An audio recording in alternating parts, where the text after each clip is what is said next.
I never imagined I'd become the star of the family drama subreddit, but here I am, typing on a burner account, while my phone buzzes with group chat fallout. If you've ever wondered whether wedding horror stories are exaggerated, trust me, they barely scratch the surface. Mine involves a fake pregnancy announcement, a cheating spouse, an overbearing mother-in-law, and the most satisfying revenge I've ever exacted in my life. Buckle up. First, the cast. I'm Lena, 28, elementary school art teacher. My husband, Mark, 31, software engineer and resident cinnamon roll. Mark's sister, Dana, 32, self-appointed golden child. Dana married Todd, a quiet accountant who once told me spreadsheets were more emotionally fulfilling than his wife. Keep him in mind. Mark's parents, Evelyn and George, are old-school polite, but they've never hidden their preference for me over Dana. It started small. Evelyn asking for my cookie recipe instead of Dana's Pinterest monstrosities. George requesting I host game night because, in his words, Dana turns everything into a bragathon. Dana noticed. She always notices. Our engagement happened last summer. Mark proposed on a hike, ring tied with fishing line to our dog's collar. We told the family at a barbecue.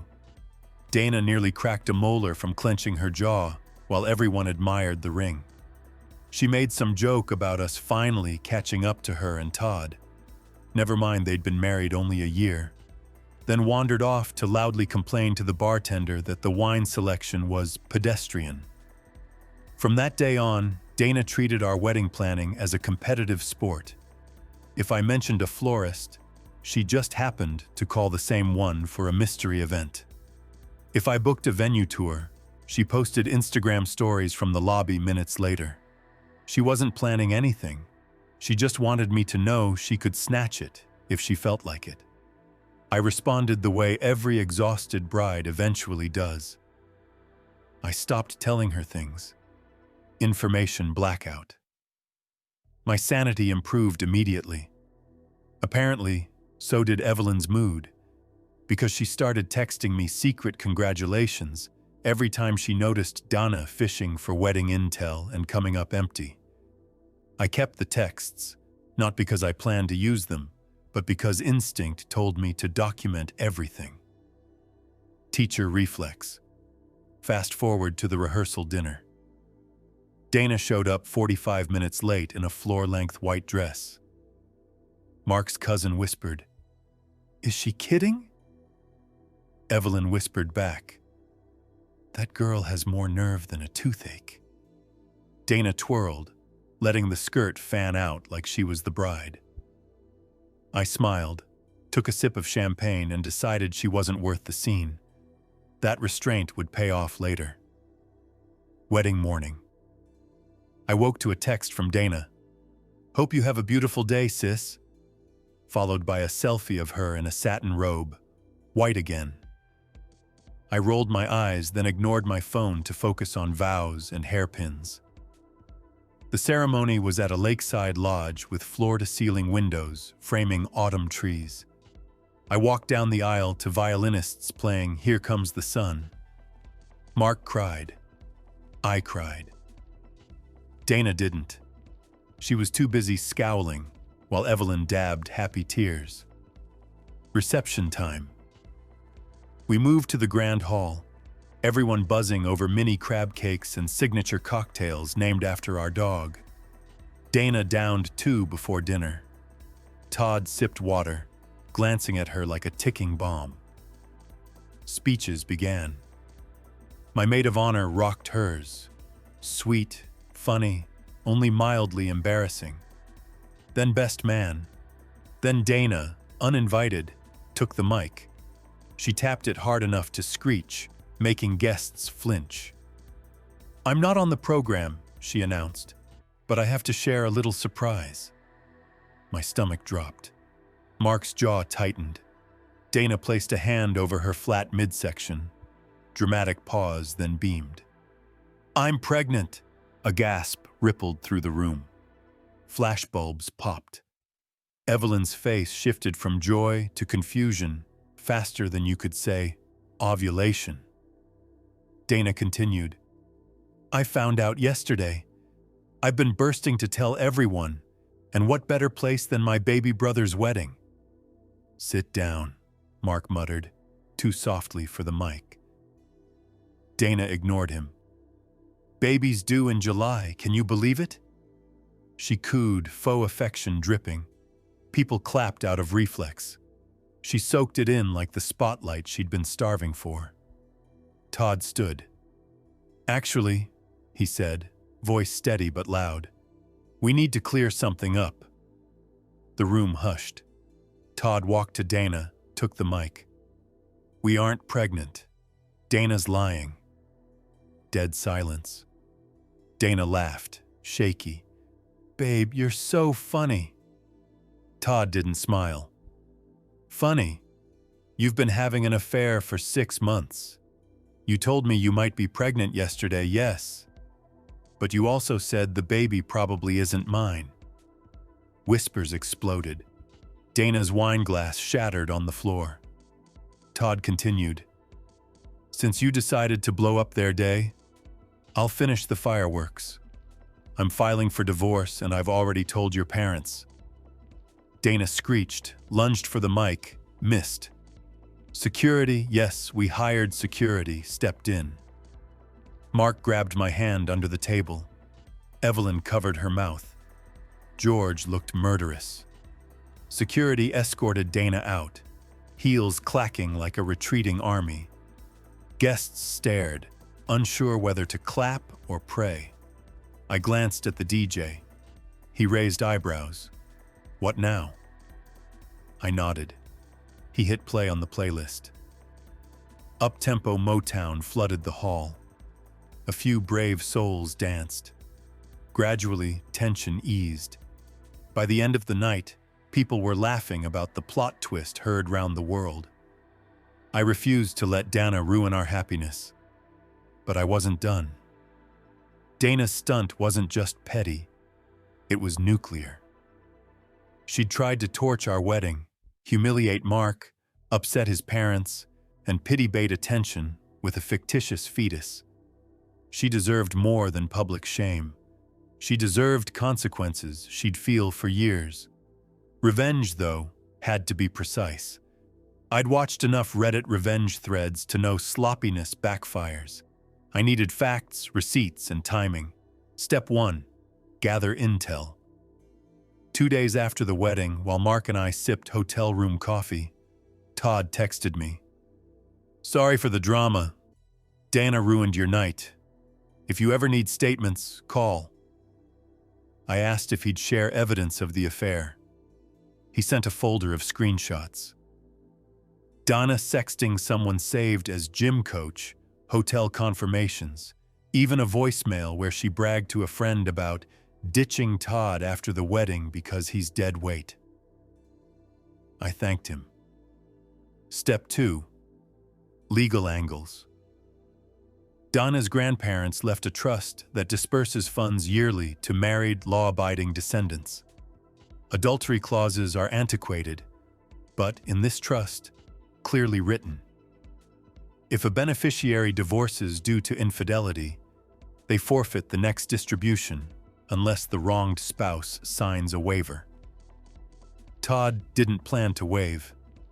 Losing a year's payout, around 20 grand, would sting Dana more than my cold shoulder. Step 3, social consequences. Donna curated her Instagram like a museum of humble brags, charity galas, designer workouts, women supporting women captions. Her brand deals, mostly local boutiques, depended on that squeaky image. I didn't need to blast the affair publicly. Small-town gossip would. But I could accelerate exposure. I compiled a timeline. Dana met her affair partner, real name Brian, personal trainer at her gym, the day after her anniversary. She lied to Todd about overtime. but receipts showed late-night dinners charged to a shared card. Screenshots confirmed gifts purchased with Todd's account. Todd gave me permission to share selected proof. I wrote an anonymous tip to the boutique's marketing manager. Thought you'd like to know your influencer is selling family values while cheating on her husband. Sources attached. No commentary, no threats, just facts. Step 4. Family impact. Evelyn and George were reeling, embarrassed by their daughter's implosion, sad for Todd, worried about reputation. Mark wanted to cut contact entirely. I suggested we talk to his parents first. They were innocent. We invited them for coffee. I showed them the screenshots, trust clause, boutique tip. I'm not spreading rumors, I said. I'm ensuring Dana owns her behavior. They thanked me. Evelyn cried, not angry tears, but relief that truth existed amidst Dana's gaslighting. They agreed Dana could stay in their guest house temporarily, but impose boundaries. Therapy, apology letters, no financial bailouts. Dana's competitive streak didn't begin with the wedding. 2 months after Mark proposed, my friends threw a casual engagement brunch at a downtown cafe. Nothing fancy, just pastries, mimosas, giggles over childhood photos. Dana arrived uninvited, carrying a towering bakery cake iced in gold letters. Congrats, Mark and Lena. Love, your favorite sister. The server struggled to fit it on the table. My maid of honor whispered, she just branded your party. We sliced it anyway because carbs are carbs, but she brushed past. I learned to keep my guest lists locked down. Todd's exposure was so clean it felt scripted. Later he confessed he'd rehearsed in the mirror, unsure he'd have the guts. He nailed it. If you watch the cell phone recordings floating around Facebook, you can see background guests freeze like glitching Sims, then swivel toward me for reaction. I kept my face neutral. Dana once told me I was too easy to read. Not anymore. After security removed her, I spent 10 minutes in the bridal suite breathing into my bouquet. Mark joined me. I'm sorry, he said, though none of it was his fault. I told him the night wasn't ruined. It was merely rerouted. We re-entered the hall to cheers louder than the recessional. Someone shouted, "Show us how to handle haters!" I toasted to resilient love.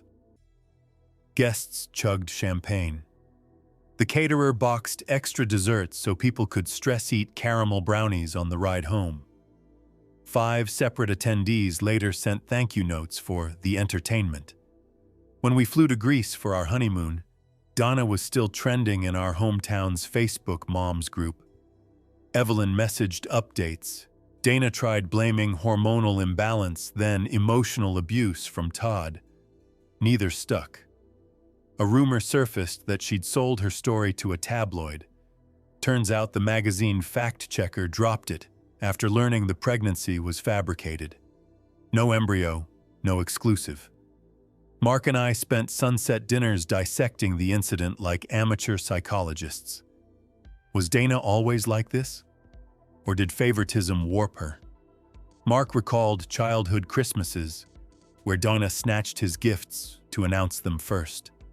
She'd unwrap his remote control car, squeal, "Look what we got!" then hand it over as though granting permission.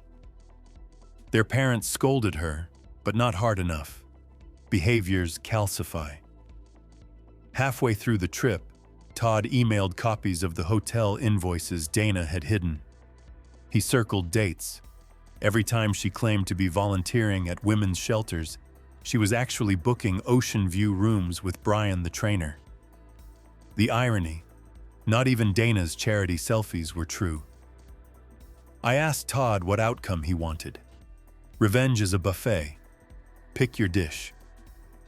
He said he wanted peace and maybe a reminder to future Todds that red flags should be heeded. We coordinated. Todd would handle legal and financial angles. I'd handle social optics. Neither of us would speak lies, only verified evidence. You might wonder if I feared becoming what I fought against. I did a gut check. My goal wasn't to annihilate Dana's life, just to remove her ability to terrorize ours. Consequence isn't cruelty when it's proportional and based on truth. After the boutique dropped her, Dana tried pivoting to TikTok, pushing real talk makeup tutorials. Algorithm punished the inconsistency. Her videos averaged 8 views, half from doom scrollers waiting for meltdowns. She posted a crying video about cancel culture, then deleted it, then posted a dance clip wearing a shirt that said unbothered. Comments said otherwise. Meanwhile, Mark and I thrived in mundane ways, assembling IKEA shelves, debating dog names for a hypothetical second pet, burning garlic bread.